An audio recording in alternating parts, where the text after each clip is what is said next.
The purpose of science is to ask, and when possible, answer questions. Even questions some people would prefer not to be answered. Lifeline by Robert Heinlin. Read by Karl. The chairman rapped loudly for order. Gradually, the catcalls and boos died away as several self-appointed sergeants-at-arms persuaded a few hot-headed individuals to sit down. The speaker on the rostrum by the chairman seemed unaware of the disturbance. His bland, fatally insolent face was impassive. The chairman turned to the speaker and addressed him in a voice in which anger and annoyance were barely restrained. Dr. Pinero, the doctor was faintly stressed, I must apologize to you for the seemingly unseemly outburst during your remarks. I'm surprised that my colleagues should so forget the dignity to men of science as to interrupt the speaker. No matter, he paused and set his mouth, no matter how great the provocation. Pinero smiled in his face, a smile that was in some way an open insult.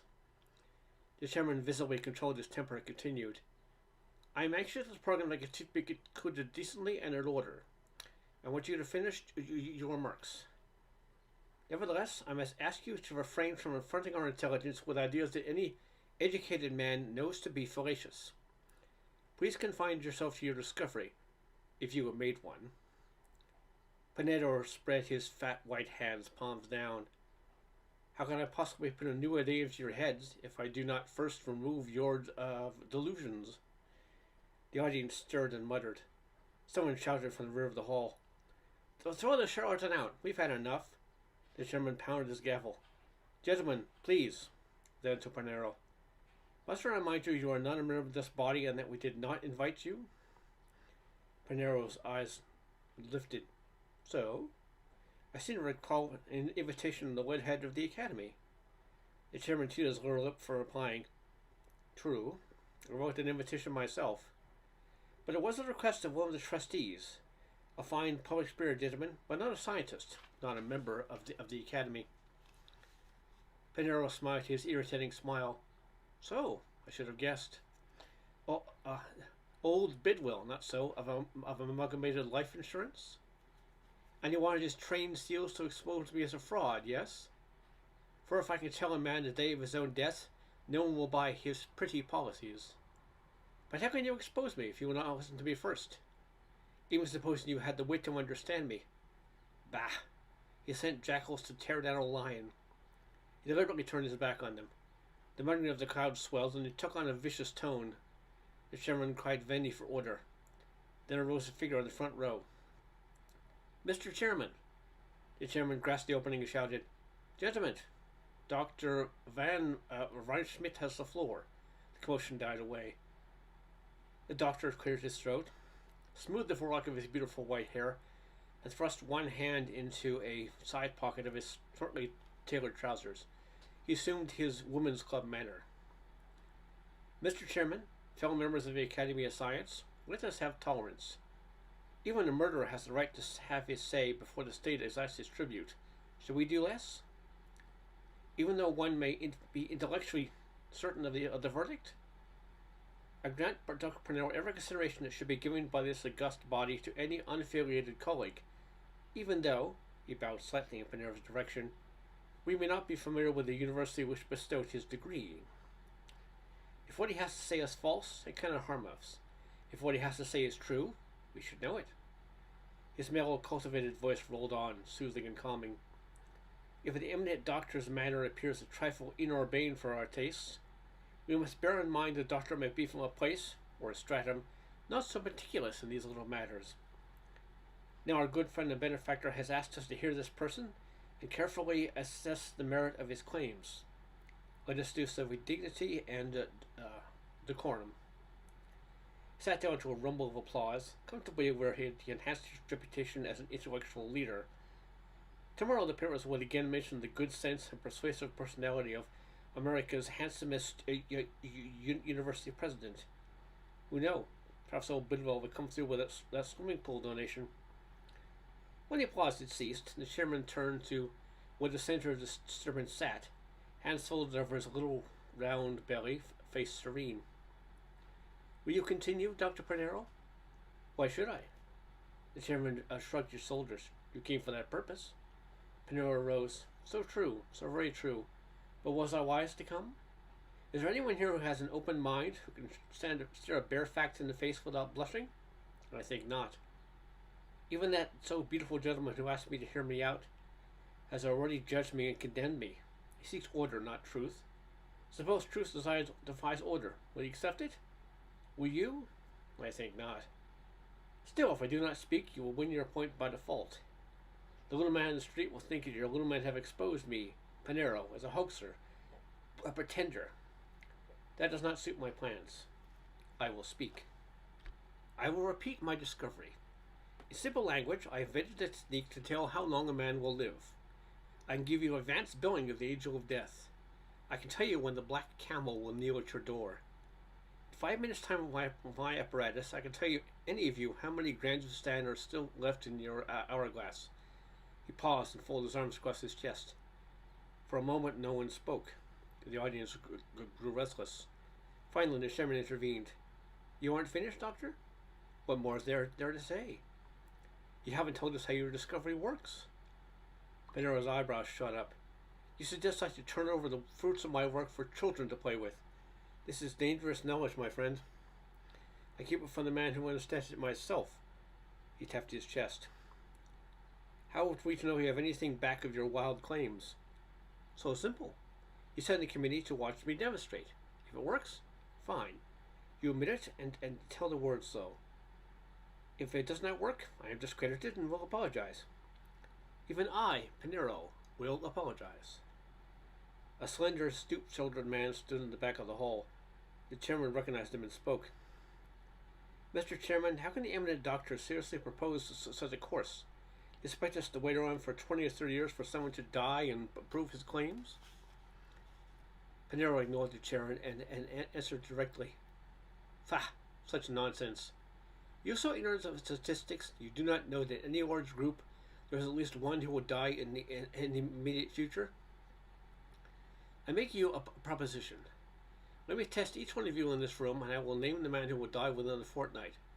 Yes, in the day and hour of his death. He glanced fiercely around the room. Do you accept? Another figure got to his feet, a portly man who spoke in measured syllables. I, for one, cannot countenance such an experiment. As a medical man, I have noted with sorrow the plain marks of serious heart trouble in many of our elder colleagues. If Dr. Pinero knows these symptoms, as he may, were he to select his victims one of the number, the man so selected will be likely to die on schedule, whether the distinguished speaker's mechanical egg timer works or not. Another speaker backed him up at once. Dr. Shepard is right. Why should we waste time on voodoo tricks? It's my belief this person who called himself Dr. Pinero wants to use this body to give his statements authority. If we participate in this farce, we play into his hands. I don't know what his racket is, but you can bet he has figured out some way to use this for advertising for his schemes. I move, Mr. Chairman, we proceed with the regular business. The motion carried by acclamation, but Pinero did not sit down.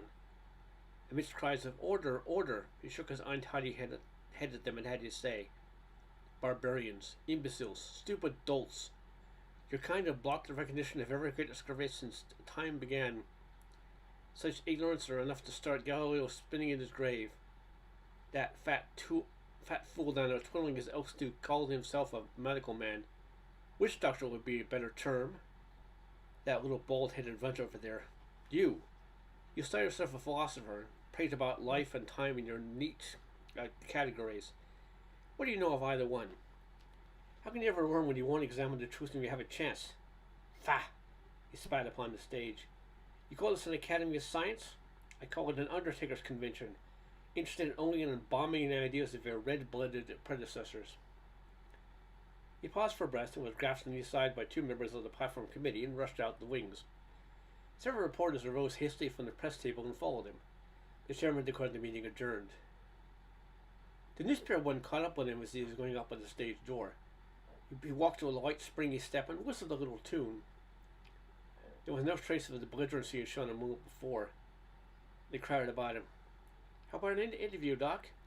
What do you think of modern education? You certainly told him. What are your views on life after death? Take off your hat, Doc, and look at the birdie. He grinned at them all. One at a time, boys, and not so fast. I used to be a newspaper man myself. How about coming off to my place, and we'll talk about it? A few minutes later, they were trying to find places to sit down in Panero's messy bed living room and lighting his cigars. Panero looked around and beamed. What'll it be, boys? Scotch or bourbon? When that was taken care of, he got down to business. Now, boys, what do you want to know? Lay it on the line, Doc. Have you got something or haven't you? Most assuredly, I have something, my young friend. And tell us how it works. A guff you handed the prof won't get you anywhere now. Please, dear fellow, it's my invention. I expect to make some money with it. Would you have me give it away to the first person who asks for it? See here, Doc. You got to give us something if you expect to get a break in the morning papers. What do you use, a crystal ball? No, not quite. Would you like to see my apparatus? Sure. Now we're getting somewhere. He ushered them into the adjoining room and waved his hand. There it is, boys. The massive equipment that met their eyes vehicle resembled the medico's office X-ray gear. Beyond the obvious fact that it used electrical power, and some of the dials were calibrated familiar terms, casual inspection gave no clue to its actual use. What's the principle, Doc? Panero pursed his lips and considered. No doubt you're all familiar with the truism that life is electrical in nature? Well, that truism isn't worth a damn, but it will help to give you an idea of the principle. You've also been told that time is the fourth dimension. Maybe you believe it, perhaps not. It's been said so many times it has ceased to have any meaning. It's simply a cliche that windbags used to impress fools. But I want you to try to visualize it now and try to feel it emotionally. He stepped up to one of the reporters. Suppose we take you as an example. Your name is Rogers, is it not? Very well. You're a space-time event having duration 4 ways. You are not quite 6 feet tall. You're about 20 inches wide and perhaps 10 inches thick. In time, that stretches behind you more of this space-time event reaching to perhaps 1916, of which we see a cross-section here at right angles to the time axis and as thick as the present. At the far end is a baby, smelling of sour milk and drooling its breakfast on its bib. At the other end lies, perhaps, an old man someplace in the 1980s. Imagine this space-time event which we call Rogers as a long pink worm, continuous through the years, one ends at its mother's womb, the other at the grave. Stretches past us here, and the cross-section we see appears as a single discrete body. But that is illusion. There is physical continuity to this pink worm enduring through the years. As a matter of fact, there is physical continuity in this concept to the entire race, for these pink worms branch off from other pink worms. In this fashion, the race is like a vine where branches intertwine and send out shoots. Only by taking a cross-section of the vine will we fall into the error of believing that the shootlets were discrete individuals. He paused and looked around their faces. One of them, a dour, hard-bitten chap, put in a word. It's all very pretty, Panero, if true, but where does that get you? Panero favored him with an unresentful smile. Patience, my friend. I ask you to think of life as electrical. Now think of our long pink worm as a conductor of electricity. You've heard perhaps of the fact that electrical engineers can, by certain measurements, predict the exact location of a break in a transatlantic cable without ever leaving the shore. I do the same. By applying my instruments to the cross-section here in this room, I can tell when a break occurs, that is to say, when death takes place. Or, if you like, I can reverse the connection and tell you the date of your birth. But that is uninteresting. You already know that. The dour individual sneered. Caught you, Doc. What you said about the race being like a vine of pink worms is true. You can't tell birth expectation whether the race is continuous at birth. Your electrical conductor reaches on back to the mother and to a man's remote ancestors. Panero beamed. True and clever, my friend. But you have pushed the analogy too far. It's not done in a precise manner in which one measures the length of an electrical conductor. In some ways, it's more like measuring the length of a long corridor by bouncing an echo off the far end. At birth, there's a sort of twist in the corridor, and by proper calibration, I can detect the echo from that twist. There's just one case in which I can get no determinate reading when a woman is actually carrying a child. I can't sort out her lifeline from that of the unborn infant. Let's see you prove it. Certainly, my dear friend. Will you be a subject? One of the others spoke up. He's called your bluff, Luke. Put up or shut up. I'm game. What do I do? First, write the date of your birth on a sheet of paper and hand it to one of your colleagues. Luke complied. Now what? Remove your outer clothing and step upon these scales. Now tell me, were you ever very much thinner or much fatter than you are now? No? What did you weigh at birth? 10 pounds? A fine bouncing baby boy. They don't come so big anymore. What is all this flubdubbery? I am trying to approximate the average cross-section of our long pink conductor, my dear Luke. Now you seat yourself here. Now place an electrode in your mouth. No, it won't hurt you. The voltage is quite low, less than 1 microvolt, but I must have a good connection. The doctor left him and went behind his apparatus, for he lowered a hood over his head before touching his controls. Some of the exposed dials came to life and a low humming came from the machine. He stopped and the doctor popped out of his little hideaway. I guess sometime in February 1912. It was a piece of paper with the date. It was produced and unfolded. The custodian read, February 22nd, 1912. Stillness, fellows, was broken by a voice from the edge of the little group. Doc, can I have another drink? The tension relaxed and several spoke at once. Try to me, Doc. Me first, Doc. I'm an orphan. I really want to know. How about it, Doc? Give us all a little loose play. He smilingly complied, ducking in and out of the hood like a gopher from its hole. When they all had twin slips of paper to prove the doctor's skill, Luke broke a long silence. How about showing how you predict death, Doc? If you wish, he will try it. No one answered. Several of them nudged Luke forward. Go ahead, smart guy. You asked for it. Allowed himself to be seated on a chair. Panero changed some of the switches and entered the hood. When the humming ceased, he came out, rubbing his hands briskly together. Let's all rest see, boys. Kind of first story? Hey, what about a prediction? When does Luke get his 30? Luke faced him. Yeah, how about it? What's your answer? Panero looked pained. Gentlemen, I'm surprised at you. I give the information for a fee. Besides, it is professional confidence. Never tell anyone about the client who consults me. I don't mind. Go ahead and tell them. I'm really very sorry. I must refuse. I agreed only to show you how, not to give you the results. Luke ground the butt of a cigarette into the floor. It's a hoax, boys. Probably looks like he's every reporter in town just to be ready to pull this. It won't wash, Panero. Panero gazed at him sadly. Are you a maid, my friend? No. You have anyone dependent on you? Any close relatives? No. Why? Do you want to adopt me? Panero shook his head sadly. I'm so very sorry for you, my dear Luke. You will die before tomorrow. Within 20 minutes of Panero's strange prediction, Timmins was struck by a falling sign while walking down Broadway towards the offices of the Daily Herald, where he was employed.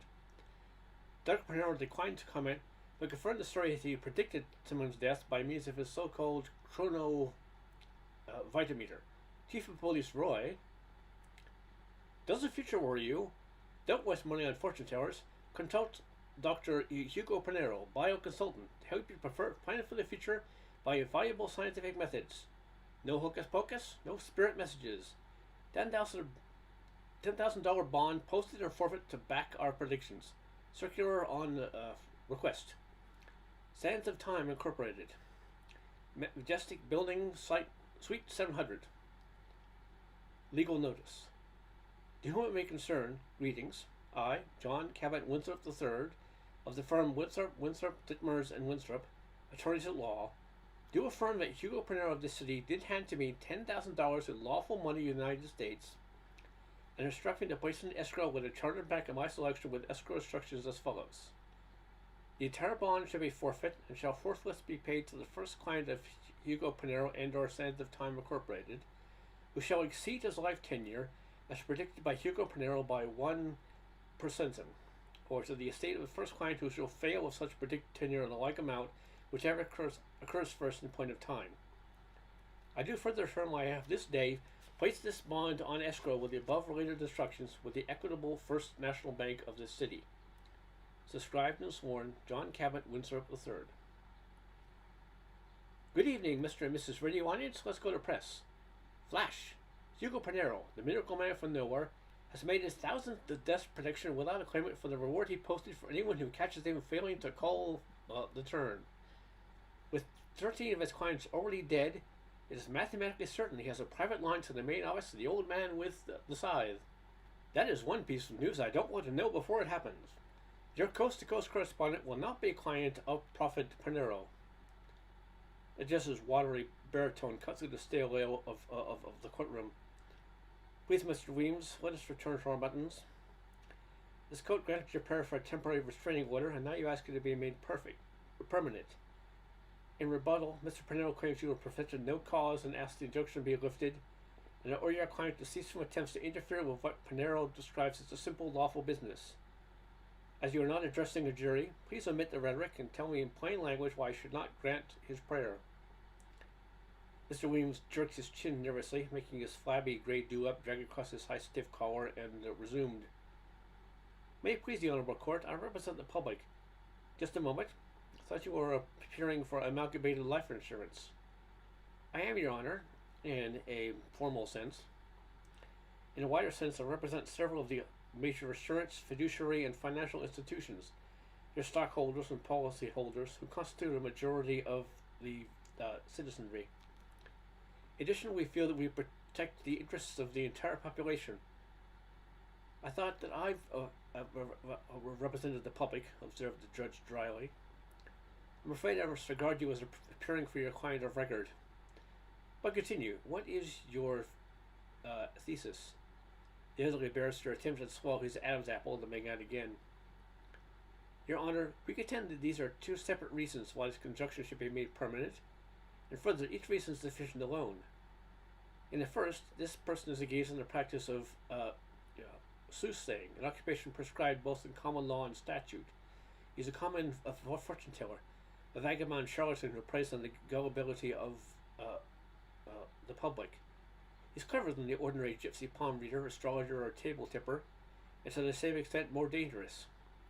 He makes false claims of modern scientific methods to give a spurious dignity to his thaumaturgy. We have here in court leading representatives of the Academy of Science to give expert witnesses as to the absurdity of his claims. In the second place, even if these persons' claims were true, granting for the sake of argument such an absurdity, Mr. Weems permitted himself a thin-lipped smile, we contend that his activities are contrary to the public interest in general, and unlawfully injurious to the interests of my client in particular. We are prepared to produce numerous exhibits with the legal custodians to prove this person did publish, or caused to have published, utterances urging the public to dispense with the priceless boon of life insurance to the great detriment of their welfare and the financial damage of my client. Panero rose in his place. Your Honor, may I say a few words? What is it? I believe I can simplify the situation if permitted to make a brief analysis. Your Honor, cut in Weems, this is most irregular. Patience, Mr. Weems, your interests will be protected. Seems to me we need more light and less noise in this matter. Dr. Panero can shorten the proceedings by speaking at this time. I'm inclined to let him. Proceed, Doctor. Thank you, Your Honor. Taking the last of Mr. Weems' points, I am prepared to stipulate I publish the utterances he speaks of. One moment, Doctor. You've chosen to act as your own attorney. Are you sure you're competent to protect your own interests? I'm here to chance it, Your Honor. Our friends here can easily prove what I stipulate. Very well, you may proceed. I will stipulate that many persons have canceled life insurance policies as a result thereof, but I challenge them to show that anyone doing so has suffered any loss or damage therefrom. It is true the amalgamator has lost business to my activities, but as a natural result of my discovery, which has made their policies as obsolete as the bow and arrow. If an injunction is granted on that ground, I should set up a coal oil lamp factory, then ask for an injunction against the Edison and General Electric companies to forbid them to manufacture incandescent bulbs. I will stipulate I am engaged in the business of making predictions of death, but I deny that I am practicing magic, black, white, or rainbow colored. If to make predictions by method of scientific accuracy is illegal, then the actuaries of amalgamators have been guilty for years in that they predict the exact percentage that would die each year in any given large group. I predict death retail. The amalgamator predicts it wholesale. If their actions are legal, how can mine be illegal? I will admit it makes a difference whether I can do what I claim or not. I will stipulate the so-called expert witnesses from the Academy of Science will testify that I cannot. But I know nothing of my method and cannot give truly expert testimony on it. Just a moment, Doctor. Mr. Weems, is it true your expert witnesses are not conversant with Dr. Panero's theory and methods? Mr. Weems looked worried. He drummed on the tabletop and answered, "Will the court grant me a few moments' indulgence?" "Certainly." Mr. Weems held a hurried whisper consultation with his cohorts and faced the bench. "We have a procedure to suggest, Your Honor. If Dr. Panero would take the stand and explain the theory and practice of his alleged method, then these distinguished credentials will be able to advise the court as to the validity of his claims." The doctor looked inquiringly at Panero, who responded, "I will not willingly agree to that. Whether my process is true or false, it would be dangerous to let it fall into the hands of fools and quacks." He waved his hand at the group of professors seated in the front row, paused, and smiled maliciously, as these gentlemen know quite well. Furthermore, it is not necessary to know the process in order to prove it will work. It is necessary to understand the complex miracle of biological reproduction in order to observe that a hen lays eggs. It is necessary for me to re-educate this entire body of self-appointed custodians of wisdom, curing them of their ingrown superstitions, in order to prove that my predictions are correct. There are but two ways of forming an opinion in science. One is the scientific method, the other the scholastic. One can judge from experiment, or one can blindly accept authority. To the scientific mind, experimental proof is all important, and theory is merely convenience and description, to be junked when it no longer fits. To the academic mind, authority is everything, and facts are junk when they do not fit theory weighed down by authority. Is this point of view, academic minds swimming like oysters to disprove theories, that has blocked every advance of knowledge in history. I am prepared to prove my method by experiment. Unlike Galileo and another court, I insist, it still moves. Once before I offered such proof to the same body of self-styled experts, and they rejected it. I renew my offer. Let me measure the life lengths of the members of the Academy of Science. Let them appoint a committee to judge the results.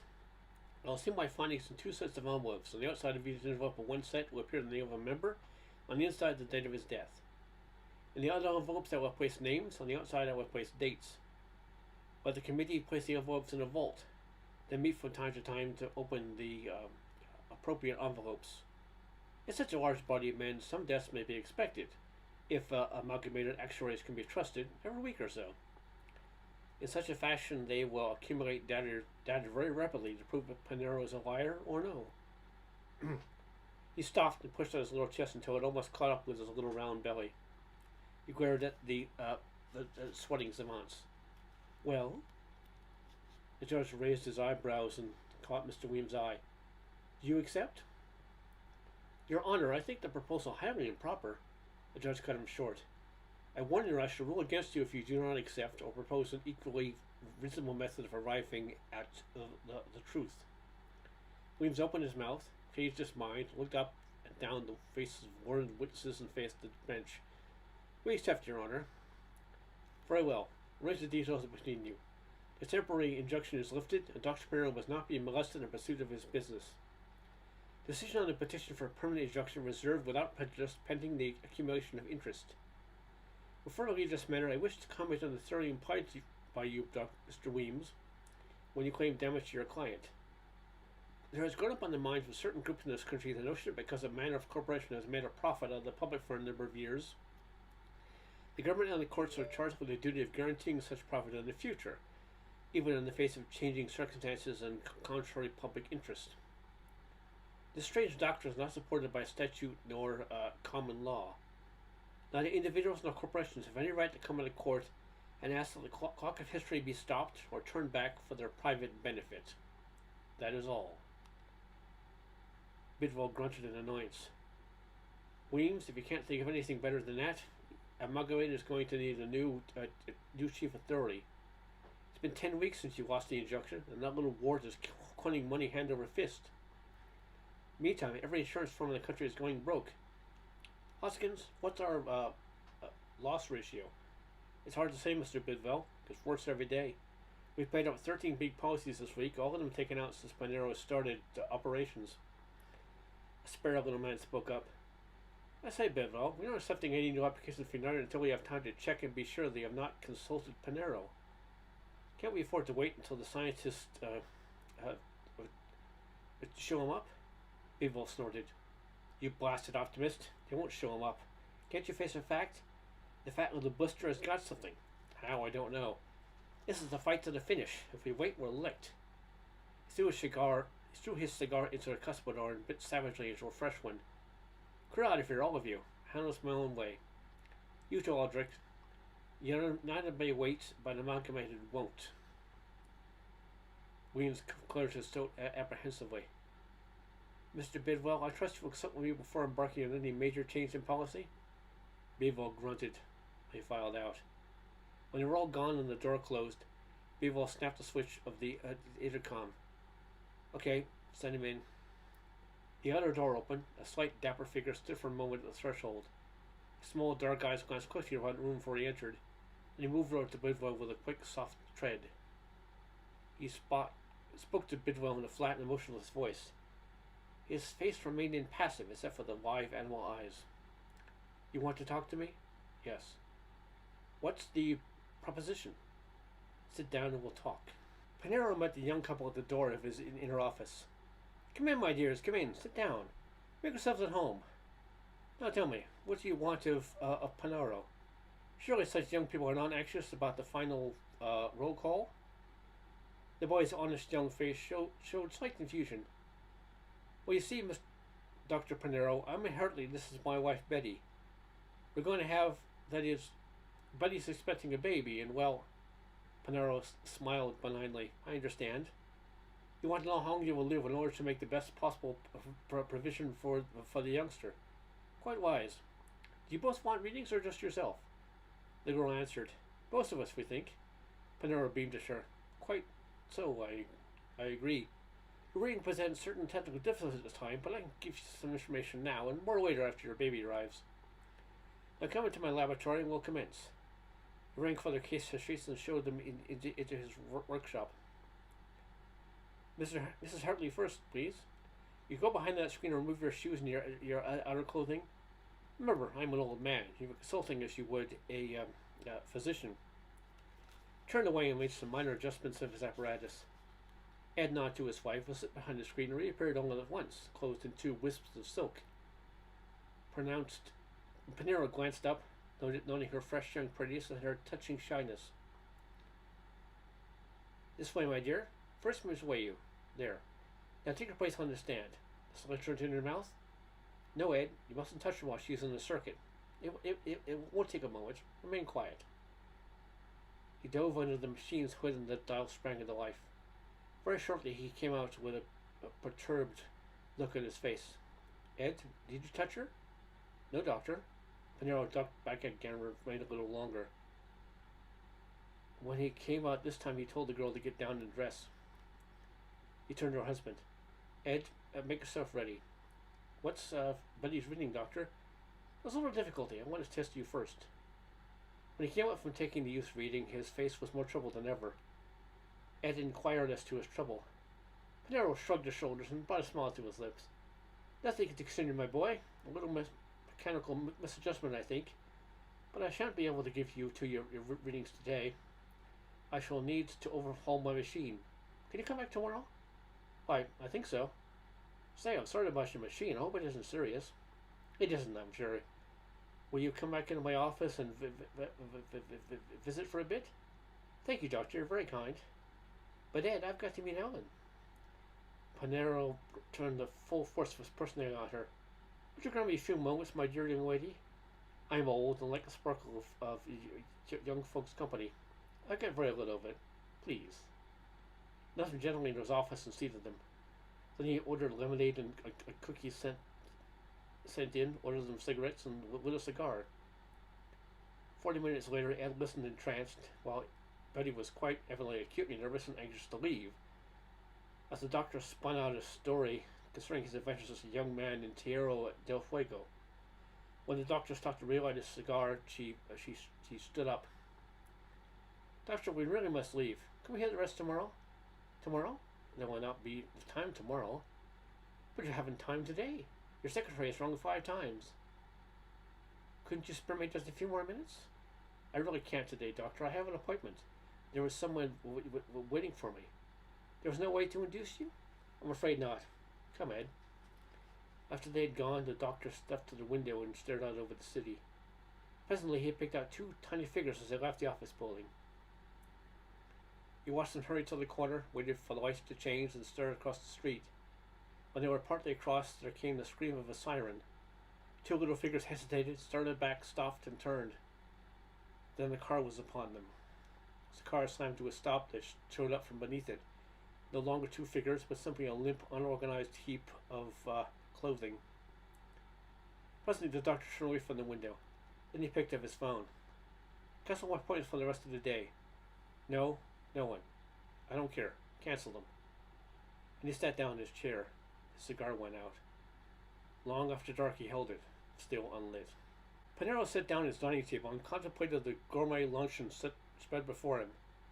He had ordered this meal with particular care, and had come home a little early in order to enjoy it fully. Somewhat later he let a few drops of Fierro della Pina roll around his tongue and trickle down his throat.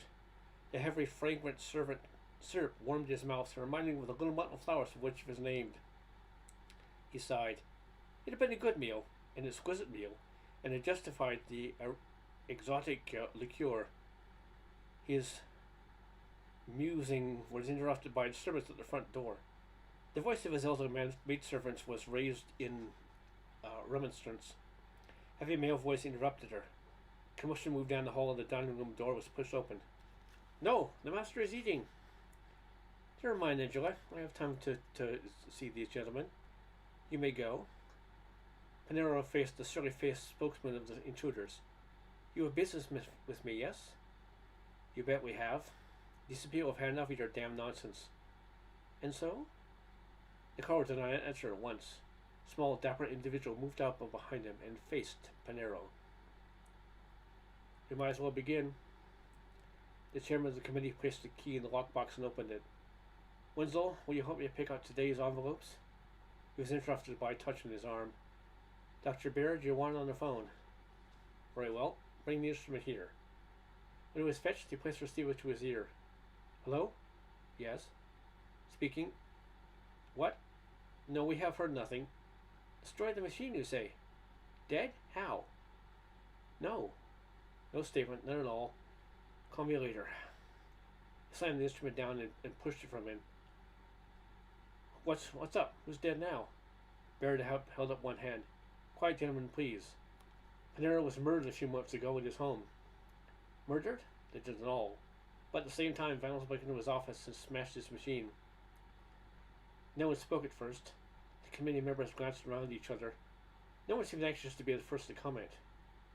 Finally, one spoke up. Get it out. Get what out? Panero's envelope. It's in there too. I've seen it. Baird located it and slowly tore it open. He unfolded a single sheet of paper and scanned it. Well, out with it. 1:13 p.m. Today. They took this in silence. The dynamic calm was broken by a member across the table from Baird reaching for the lockbox. Baird interposed a hand. What do you want? My prediction. It's in there. We're all in there. Yes, we're all in there. Let's have them. Baird placed both hands over the box. He held the eye of the man opposite him, but he did not speak. He licked his lips. The corner of his mouth twitched. His hand shook. Still he did not speak. The man opposite relaxed back into his chair. You're right, of course, he said. Bring me that wastebasket. Baird's voice was low and strained, but steady. He accepted it and dumped the litter on the rug. He placed the tiny basket on the table before him. He tore half a dozen envelopes across, set a match to them, and dropped it into the basket. and he started tearing a double handful at a time and fed the fire steadily. The smoke made him cough, and tears ran out of his smarting eyes. Someone got up and opened the window. When he was through, he pushed the basket away from him, looked down, and spoke. "I'm afraid I've ruined this tabletop." The end.